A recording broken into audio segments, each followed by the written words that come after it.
ജയരാജന്റെ സ്ഥാനാർത്ഥിത്വവും ആർഎംപിയുടെ നിലപാടും കാരണം ശ്രദ്ധേയമാവുകയാണ് വടകര മണ്ഡലം. ജയരാജനെ എന്ത് വില കൊടുത്തും പരാജയപ്പെടുത്തുമെന്ന നിലപാടിലാണ് ആർഎംപി. അതേസമയം ആർഎംപി സ്വാധീനം നഷ്ടപ്പെട്ട പാർട്ടിയാണെന്ന് ജയരാജനും പറയുന്നു. ഒരു കാലത്ത് സിപിഎമ്മിന്റെ ശക്തി കേന്ദ്രമായിരുന്നു വടകര. ടി.പി. ചന്ദ്രശേഖരൻ പാർട്ടി വിട്ടതും ചന്ദ്രശേഖരന്റെ വധവും മണ്ടോടിക്കണ്ണന്റെ പിൻതലമുറക്കാരെ രണ്ട് ചേരിയാക്കി. ഇത് വടകരയിൽ സിപിഎമ്മിനുണ്ടാക്കിയ തിരിച്ചടി ചെറുതല്ല.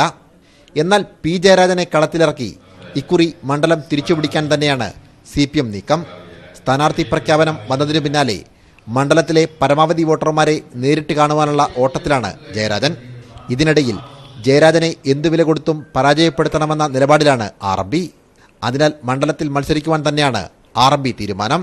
ഈ തീരുമാനത്തോട് ജയരാജന്റെ പ്രതികരണം ഇങ്ങനെ: കുണ്ടിലിരിക്കും തവളക്കുഞ്ഞിന് കുന്നിന്മേലെ പറക്കാൻ മോഹം എന്ന് പറയാറുണ്ട്.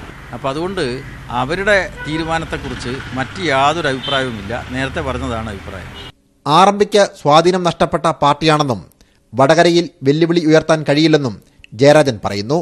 അവർ മത്സരിക്കുമെന്ന് പറഞ്ഞു, മത്സരിക്കട്ടെ. പക്ഷേ അവർ മത്സരിക്കുന്നത് കൊണ്ട് യാതൊരു മാറ്റവും വടകര മണ്ഡലത്തിൽ ഉണ്ടാവാൻ വേണ്ടി പോകുന്നില്ല.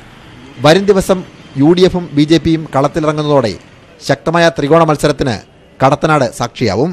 സനോജ് സുരേന്ദ്രൻ, ന്യൂസ് 18 കോഴിക്കോട്.